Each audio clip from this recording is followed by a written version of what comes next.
আর বাচ্চার মা ওষুধ খাওয়াইয়া বাচ্চার কোলে নিয়ে কাঁদতেছে। আর ওর ছেলে আরেকটা মেয়ে ছিল, ওই বলছে যে বাচ্চা ওষুধ খাওয়াইতে একটু ইয়ে হয়, কয় না সাবিয়ার জানি কি হয়েছে। ওই লাগাগরের প্লটের মহিলাকে বলছে মালিক বেটি, আর মালিক বেটি আরেকটা মহিলারে নিয়ে আইয়া ওর কুল থেকে বাচ্চাটারে টানাটানি করে বাচ্চাটা ওর নিয়ে মেরে ফেলছে। সে বলতেছে সুষ্ঠু জ্ঞানে যে আমার বাচ্চা তোমরা টানতেছো কেন, আমার বাচ্চা আমার বুকে থাকবে, বুঝছেন? যখন টানাটানি করে পারতেছে না ওর কুল থেকে আনতে, ও বলতেছে আমি তো পাগল না, আমি তো সুস্থ, আমার বাচ্চাকে ওষুধ খাওয়াইছি। হ্যাঁ, ওষুধ আমিও খাওয়াই, সকালের ওষুধটা আমি খাওয়াই, বিকালের ওষুধটা আমি খাওয়াই। সে বলতেছে আব্বা নাই, আমি ওষুধটা খাওয়াইছি, সে কত সময় রেস্টে থাকো না, তারা ওর কাছ থেকে জোর করে নিয়ে আসবে। এর সময় আমি তো বাজারে গেছি, আমাদের যখন ফোন দিছে আমি চলে আসছি।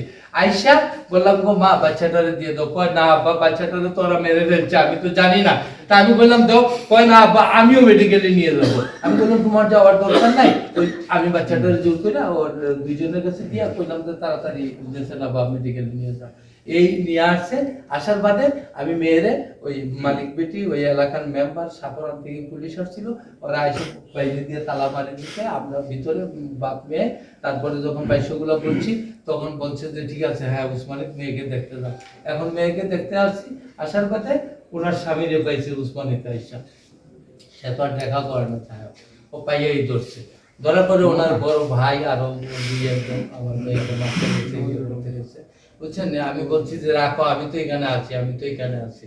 তো এই স্বামী আবার মারে টারে নাই, একবার মনে করে মুখ চেপে ধরছিল, মানে কথা না বলার জন্য।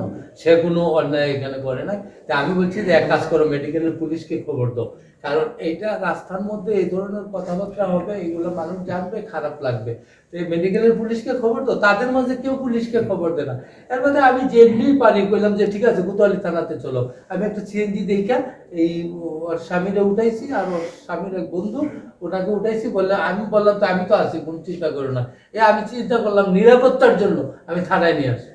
কারণ ব্যাপার হচ্ছে ফ্যামিলিগত ব্যাপারে আমি একটু বলতেই পারি, কেননা মেয়েটা আমার। দ্বিতীয় কথা হচ্ছে মেয়ে একা ওর অনুভূতিতে বিয়ে করছে, কিন্তু একটা মেয়ে বিয়ে করছে, একটা ছেলে বিয়ে করছে, ওদের উভয় পক্ষেই আমাকে কেউ জানাই নাই বিধায় বাচ্চাটা হওয়ার পরে আমি জানতে পারছি। আমি একটু ওই বড় মেয়ের কাছ থেকে একটু দূরে থাকি, আমার গ্রামের বাড়ি। বাসায় আসলে বা একটু কথা বলি, মেয়ে কিন্তু আমাকে এই ব্যাপারে কোনো সাইড দেয় নাই। আমি বেশিরভাগ ঢাকাতে থাকি, বুঝছেন? আমি একদিন বাচ্চার কান্না শুনে আমি আমার মেয়েকে প্রশ্ন করছি যে বাচ্চার আওয়াজ কোথা থেকে আসলো, এখানে বাচ্চা তো থাকার কথা না, এটা কে গো মা? হয় না আব্বা এটা উপরের একটা বাচ্চা। আচ্ছা তুমি কথা বলো, কোনো অসুবিধা নেই। আমি মনে করেন এই আমার একটা মেয়ে না, আমার পাঁচটা মেয়ে শিক্ষিত আলহামদুলিল্লাহ।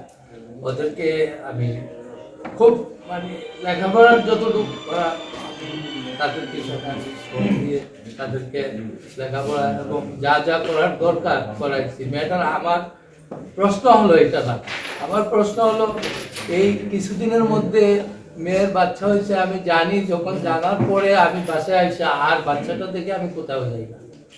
আমি ঢাকা যাব কি, আমি তো বলি যে আমার এখানেই ঢাকা। এত সুন্দর বাচ্চা আপনারা দেখছেন না জানি না, বাচ্চাটাকে নিয়ে আমি লাগালা করতে থাকি। থাকার পরে এই যে ছেলেটা বললো, সে বলছে আমি মেয়েটা লাগাইয়া দিল যা ওই এই মেয়েটার বাবা হচ্ছে সে। এই মেয়েটা জন্ম নেওয়ার সাথে সাথে এই ওর সাথে ব্যক্তিগতভাবে বিয়ে করছি।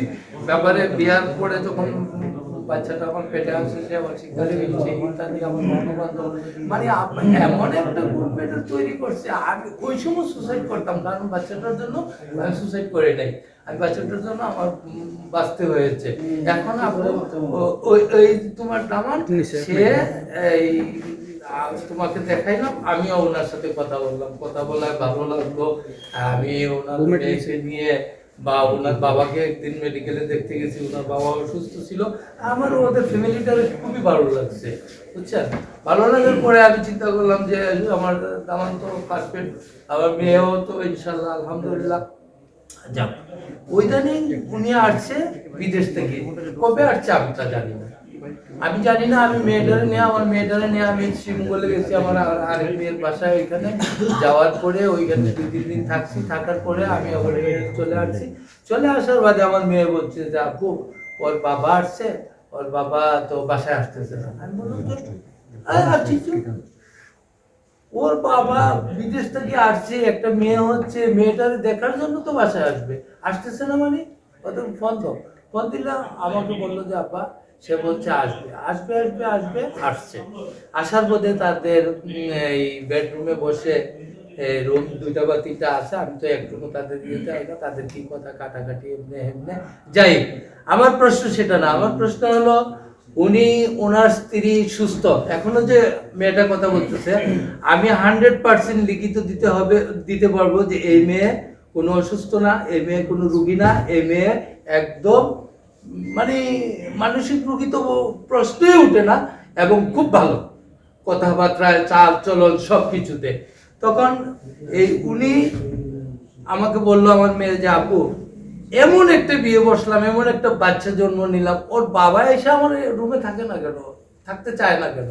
আমি বললাম যে মা তোমার পারিবারিক ব্যাপারে আমাকে এগুলো না শোনানি ভালো, তোমরা যা কিছু আছে মেনটেন করে নাও।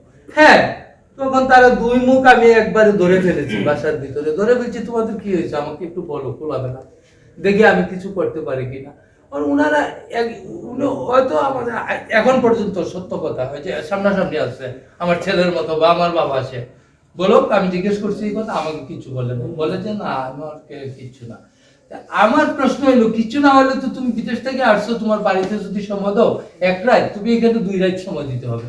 আর যেই বাচ্চাটা আপনারা দেখছেন কিনা, এইরকম বাচ্চা ছেড়ে তো আপনার বাবা বিদেশ থেকে আসলে 5 মিনিটের জন্য কোথায় যাওয়ার কোনো মানে কথা না। এই ধরনের বাচ্চা পেলে এই বাচ্চাকে রাখতে রাখতে তো তার সময়টা চলে যাবে। আমি সুইসাইড করবো, সে কেন আমার স্বামী, সে আসবে না।